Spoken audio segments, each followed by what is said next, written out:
Welcome to our Wednesday night Bible study here at the Church of Christ at Eastside in Austin, Texas.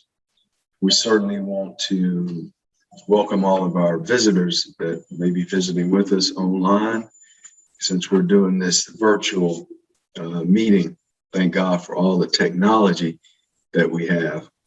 We also want to thank all of our members who are joining us for this special week of Vacation Bible School. Now, I must admit, it does seem a little odd having a virtual Vacation Bible School without all of the children singing and missing also all the laughter and the running around. So we just thank God that we can still have a class virtually. I want to also ask everyone to pray for all of our members that are sick and shut in, and ask that you would continue to look at our bulletin, which lists all of those members. Continue to pray for Brother George Williams, who is currently recovering from knee surgery, but he is getting better day by day, and God says the same. He'll be back with us in the very near future. We started our Vacation Bible School off with, on Sunday rather, with Brother Marlon McGee in the adult class, teaching from the subject of fear must fall. And then we picked up on Monday with Brother Cranston Hardiman that dealt with the subject of rejection must fall. And then last night, our very own Brother Russell Clemens dealt with comfort must fall. And tonight, I'm tasked with the assignment of teaching a class dealing with the subject matter of anger must fall. So these are some great topics that I think I certainly have enjoyed the last 3 days or three sessions. And so tonight, from the very same book that we have been teaching, our Vacation Bible School, Goliath must fall. That's the umbrella, a topic, and within that book, we have each one of these subtopics.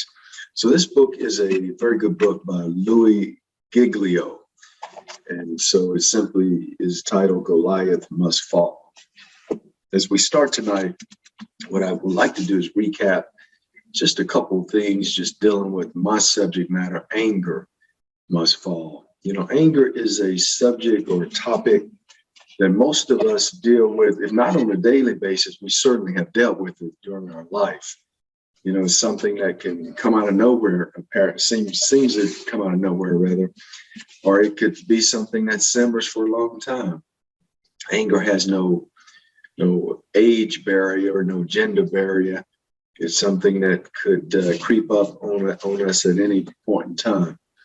So let's jump right into the subject here, and I'll be showing a series of PowerPoints.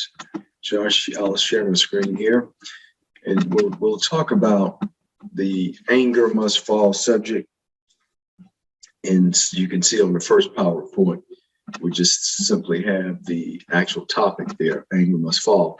Now, second PowerPoint, what I'd like to do is simply define anger based on the dictionary. And look at the definition here. It says anger, a strong feeling of annoyance, displeasure, or hostility. That's what the dictionary says about this word, this feeling, this emotion called anger.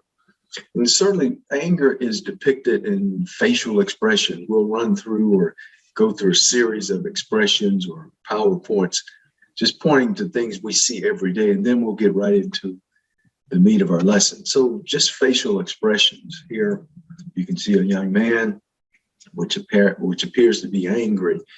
And so this is something we may see every day. This is just a practical way of looking at anger.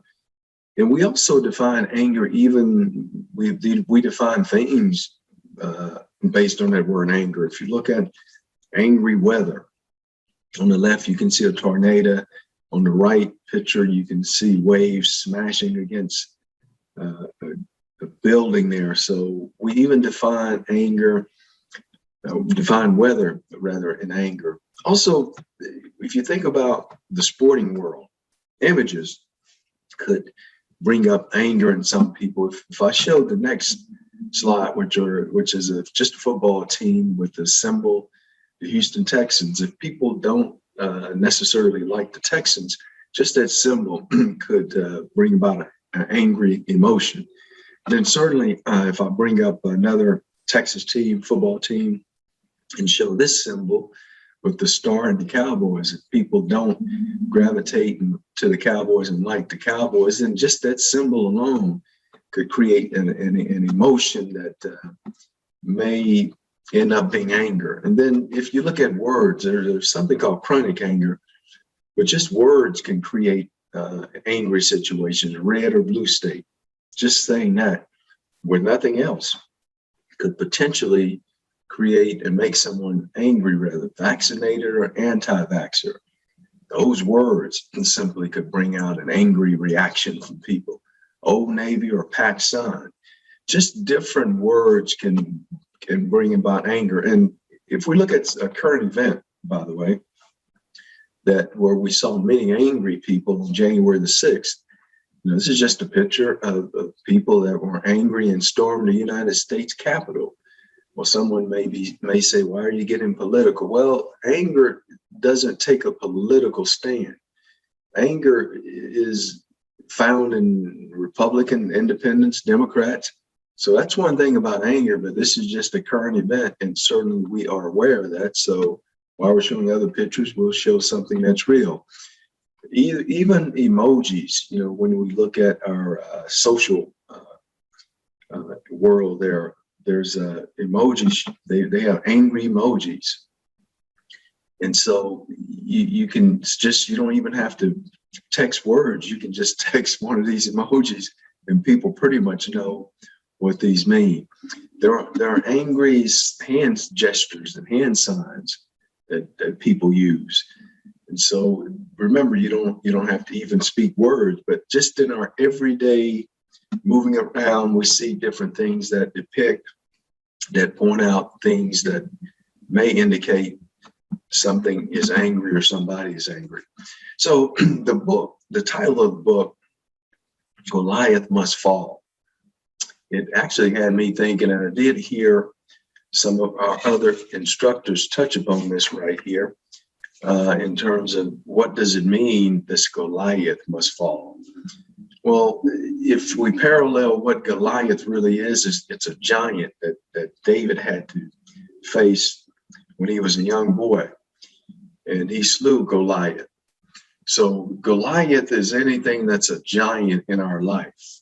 So just looking at the title, Goliath Must Fall, what does the author mean by that? I'm thinking to myself, if in fact something must fall, that means it's standing. So something is standing in our way. Some giant is standing in our way, and it must fall. That's the meaning that I received from that title. So what's standing in your way? A giant. And tonight, my subject matter is anger. Anger. It must fall. It's standing in the way. Standing in the way of what? Well, anger could very well be standing in the way of progress. You may wonder why some people are not progressing, maybe why you're not progressing. We need to check our anger level.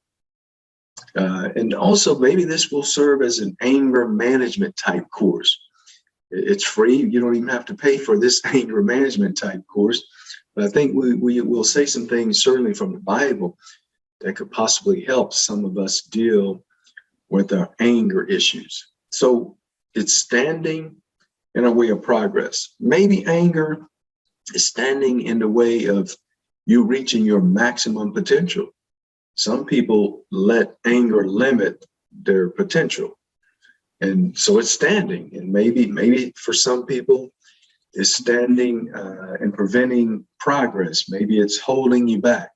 Those are some things that anger actually do. It's keeping you from maximizing something.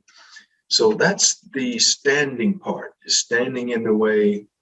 And our title says that Goliath must fall, and within that, anger must fall if we plan on progressing. Next slide deals with the giant problems of our life, or in our life. I was teaching a class recently, and someone mentioned this very first bullet, which he said, we focus on the giants instead of God. God is bigger than any giant we face.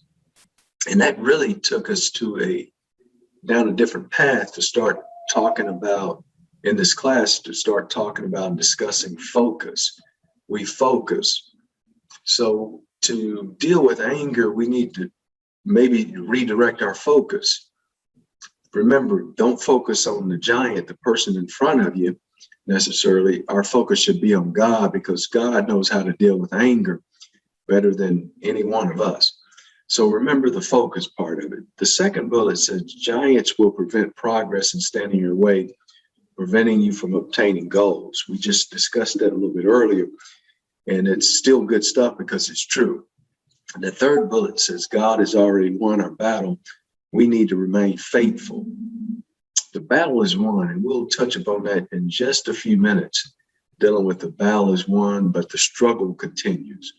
We'll talk about that and see really what the meaning is behind the battle is won, but the struggle continues. Then lastly, if we focus on God, he will bring us through some tough times. So those are just some comments from a prior class, which I thought were pretty good and all are true. So as I mentioned just a second ago, God has won the battle for us. The battle is over, but the struggle continues. What does that really mean when we talk about the struggle continues? If God has won the battle, then why do I need to do anything? Why am I struggling? Well, if we're in this flesh, as long as we're human, then there will be a struggle. You remember when God delivered the Israelites from Egypt, he fought the battle for them. Pharaoh was their arch enemy. And so God dealt with Pharaoh, and the battle was won with Pharaoh. But you notice a day or two after the Red Sea, there was a struggle. Some of the Israelites wanted to go back to what they were comfortable with, back to Egypt. So even though the battle is over, we still have struggles. And by the way, this points out the fact that God will do his job, but we also have a job. He's already ensured that the battle is won, but now it's our opportunity to do our job. So that's really what that means. And another example may be, we send people out off to war, and often they come back. Our soldiers come back from war. The war may be over, but in the mind of many soldiers and military personnel, they're still struggling with things. So God has won the battle. We need to continue to look to God and also ask him for help with our struggles. Next slide. Now, in this book, The Goliath Must Fall, the author does something that's very interesting, because there are a lot of texts he could have chosen, but this is just as good as any. When we think about anger and angry, there's the text that we typically use, or scenario or situation where Jesus was very angry and went in and turned over tables of money changers. But here the author starts with James chapter 1, verse 19 through 21. Let's look at this, read it, and then let's talk about it on the other side. Here's what James 1, chapter 1, verse 19 through 21 says. It says, "My dear brothers and sisters, take note of this." And so whenever I'm studying the Bible and someone that's writing says, take note of it, then I pay closer attention.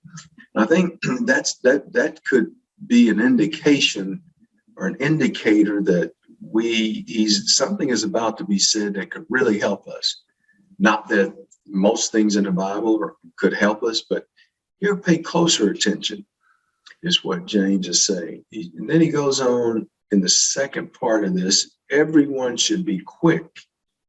And I underscored quick to listen, slow to speak, and slow to become angry. He uses quick one time and two slows. I think often when James says everyone should be quick to listen, we sometimes put that in reverse, and we do just the opposite. We become slow to listen, and quick to speak, because we want to get our point across. And so we're waiting to get into a conversation, and we sometimes cut people off. But James says, use our 2 ears to listen. Be quick to do that. It takes a skill set also to listen. We've studied many times you can hear things without even really listening. But James says, be quick to listen, not only just hear, and slow to speak, and slow to become angry. We'll look at a term in just a second where people fly into a rage, and there's a terminology for that. But James sets this up and gives us great advice, things that could really help us ease our anger. Be slow to become angry, because human anger does not produce the righteousness that God desires. He tells us right after slow to become angry why we should be slow to become angry, because it doesn't produce righteousness. There's something about anger that if it's left alone, it will not only psychologically damage you, it will physically damage you. So then James goes on toward the latter part of this, verse 21. It says, therefore, get rid of all moral filth and the evil that is so prevalent, and humbly accept the word planted in you, which can save you. So if you want to be saved, in part B, some of the things that can help is to be quick to listen, slow to speak, and slow to become angry. Let's look at a couple of other slides here where we'll talk about this slow to become angry. You know, there's a medical term for people that fly into a rage for no reason. Maybe you've been wondering where you've seen this over and over with people, an individual with intermittent explosive disorder. Their behavior outbursts are out of proportion to the situation. So that's the terminology.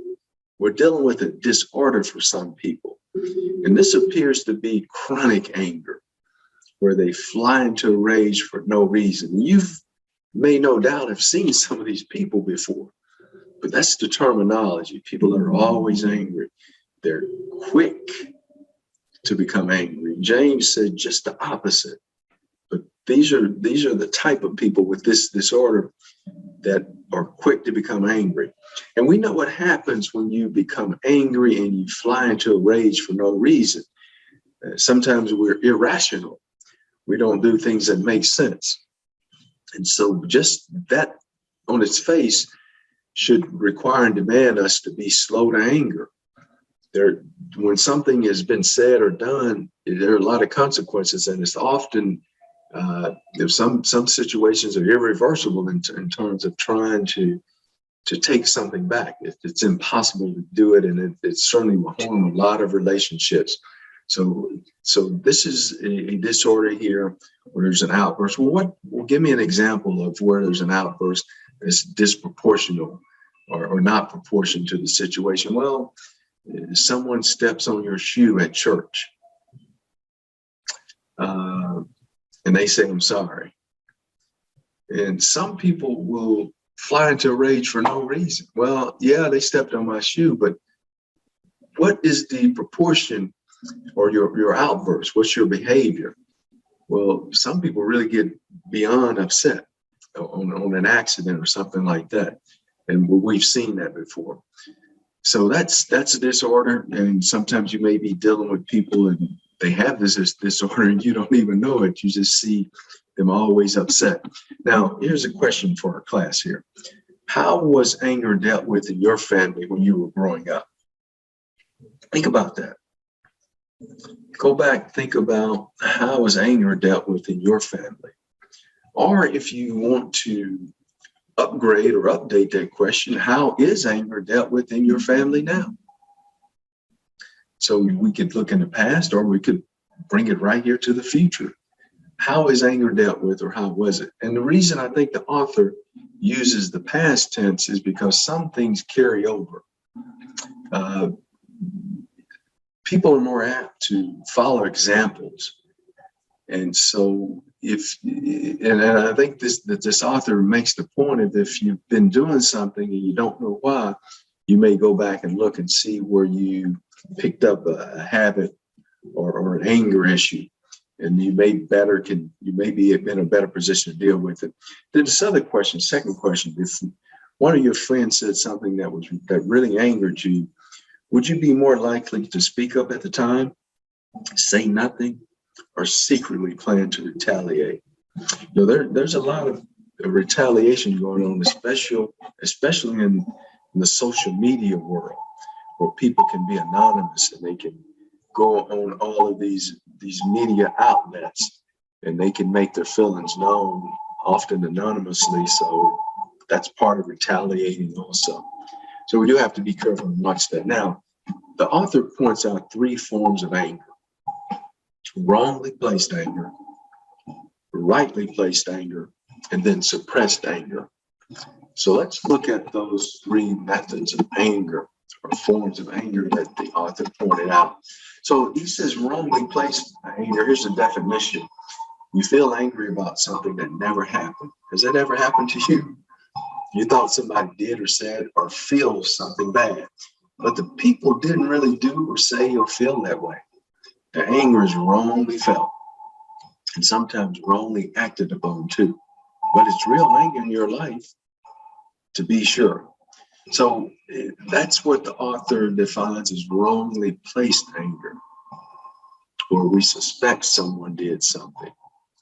We suspect someone called the supervisor on us. We think someone called the homeowners association because our trash can was out a day longer than it should have been. And so we start suspecting certain people, and sometimes we even wrongly accuse people, and we get angry at people, and they're not really the people that have done something to us. The second form of anger that the author brings up is rightly placed anger. Here's the definition. Listen to this one. We'll talk about it just for a second. You genuinely have something to be angry about, but the way you're expressing your anger comes out all manner of wrong ways. Your anger blows up bridges. It damages the people around you, and it damages you too. An example, we're going to give a current, real example of this rightly placed anger. And let's see what you think about here. Let's read this article. It's July 14th, last week. Today is July 21st. This was just a week ago. It says Ohio hospital gives wrong patient a kidney. Employees placed on leave. Then it goes on and says an Ohio hospital placed 2 employees on administrative leave this week after admitting the wrong patient received a kidney transplant earlier this month. We have offered our sincerest apologies to these patients and their families, University Hospitals in Cleveland spokesperson George Stamatis said in a statement. We recognize they entrusted us with their care. The situation is entirely inconsistent with our commitment to helping patients return to health and live life to the fullest. The kidney given to the wrong patient is compatible, and the recipient is expected to recover. The hospital said the surgery for the intended recipient has been delayed. Officials did not say if another kidney was available. No additional details were released about the patients. So we're talking about rightly placed anger. Just in the first sentence here, could you point out or could you pick out the 2 Ohio hospital employees? Are they rightly placed anger? If they are angry, is it wrong placed anger? See, think about that. You've got several potential people that could be angry. You got 2 employees on administrative leave. Now you have a patient that didn't get a kidney that they were supposed to. That could fall into the category of rightly placed anger. Did all the prep, the match, the kidney was mine, and I didn't get it. Now I'm waiting for another kidney. Rightly placed anger. But remember, the issue is how do you react? Does that patient act up so in a manner where the hospital now really does not want to deal with the patient, even though it wasn't the patient's mistake? And how do they deal with that situation? Because they could be angry. And then maybe out of the story, the only person that may not be angry is the person that received a kidney that was not supposed to. So how do you deal with the anger? But that's an example of possibly rightly placed anger, where someone should have received something they didn't do it. And then lastly, the author of the book here dealing with anger must fall says suppressed anger is another form of anger. Listen to this definition. It says you're angry, but you pretend everything is fine. Now I've seen this one before. That reminds me of a lot of people I've seen, especially on Sunday mornings. And I know it's not a time to always come out and complain, tell people everything, but all the time there is a pretending. You stuff your anger and you hide it. You never speak about it. You never address the truth of your feelings. Repressing anger can be one of the most destructive things you can do. It poses a huge health risk, not to mention you're living a lie. So this is a different type of anger where it's almost directed at self, where you deny or you suppress it. And so the author, and I did read some things medically, what happens to people when they're angry, and especially if they're angry all the time. It's not the only cause of high blood pressure, heart disease, but it certainly could attribute to it. Those are some of the things that I was reading up on. So it's suppressed. So there's a way to rid yourself of anger, and we'll talk a little bit more about some of those ways as we move through this lesson. But suppressed anger. Then the next slide, here's just some biblical text, and then here's some good news I put here and read how we just on a day-to-day basis could deal with some of our anger issues. So let's look at the first biblical verse, 1 Timothy chapter 2, verse 8. It says, therefore, I want men to pray everywhere by lifting up hands that are holy, without anger or argument. But this is just a practical application for us. God urges you to come to him and to pray into prayer and leave your anger at the door. Just Bible verse and just an application for us. Let's look at a couple more of these, just practical day-to-day applications for us. So in Jonah 4:4, you all remember the story of Jonah. The Lord responded, is your anger a good thing? Practical for us. The good news. God asks you to question the purpose of your anger. Why am I mad? Why am I angry? Is it good? What is it doing for you? And can you set it aside to allow better things in your life? This is practical for us. Question why you're angry. Try to get to the bottom of it. As we move through, the next slide says, fools reveal their anger right away, but the shrewd hide their contempt. That's in Proverbs chapter 12, verse 16.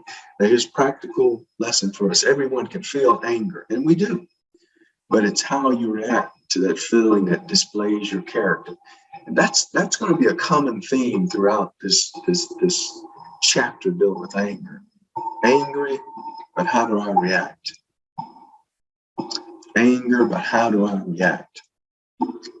Here's another biblical verse and a practical application. Is for parents, don't provoke your children to anger, but raise them with discipline and instruction about the Lord. Good news for us. As a parent, it's important to remember that your children are always learning from your example. So be cautious of how you display anger toward and around them. That's why earlier we looked at how do you deal with anger in your house? How have you seen it dealt with? Because often it could carry over generations. Children tend to look and they see how to deal with situations. And sometimes they tend to carry good habits and also bad habits.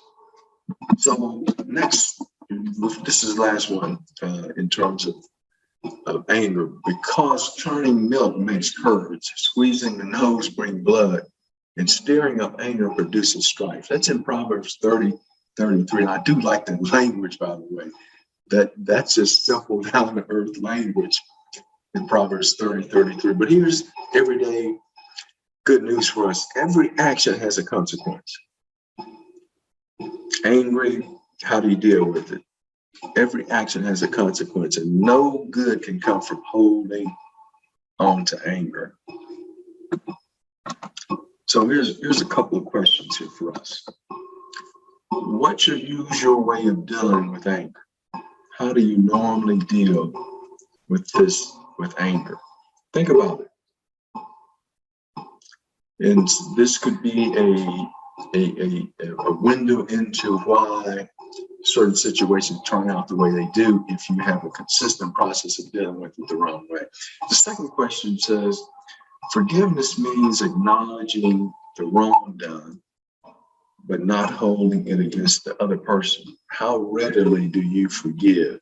Are there people you find it hard to forgive? If so, why? I think that would be a very relevant question also. The issue of forgiveness, that's a game changer in terms of people. We want justice. We want people to be dealt with. And so sometimes we do hold on to anger and don't forgive until we can see something happen in our lives. Because that's what we want. We want something to happen, that person to be dealt with. And so those are questions just to ponder and maybe even present you some homework. And then let's move on to another thing here as we get closer to closing out the lesson. It's really just a reminder lesson about how we deal with anger, how we should deal with anger. So anger, I would describe it also as a gateway. It's a gateway feeling that can lead to other issues. For instance, anger could lead to bitterness. This is that long drawn out anger that's not dealt with. And bitterness is something that definitely could affect your health and your psyche, because it holds you down. You can't, if you see someone that you're bitter with, then your emotions, your blood pressure rather automatically goes up. Your heart begins to race because bitterness, that's often starts with anger that's not dealt with appropriately. God has given us some avenues of how to deal with anger. He's an excellent anger management coach, if you will, because he's coached us through. He's given us his word, and instead of focusing on the giant of anger, we should slowly and quickly. When I say slowly and quickly, slowly begin to watch what we say and speak, and then quickly start listening more, as we read earlier in our text. So tonight we do have an opportunity to make some changes in our life. That's really our lesson tonight. It's a reminder lesson of how we should deal with anger and anger issues. And many of you all have already dealt with anger issues, and you have different techniques of doing that. But the one true, tried, and tested technique is to always look to God, who has already dealt with our anger issues. And then finally, if we really thought about forgiveness and anger, God has a right to be angry at us. When he was yet trying to help us, we're all sinners. And I mentioned it a week or two ago, Romans 3:23, for we all have sinned and fallen short.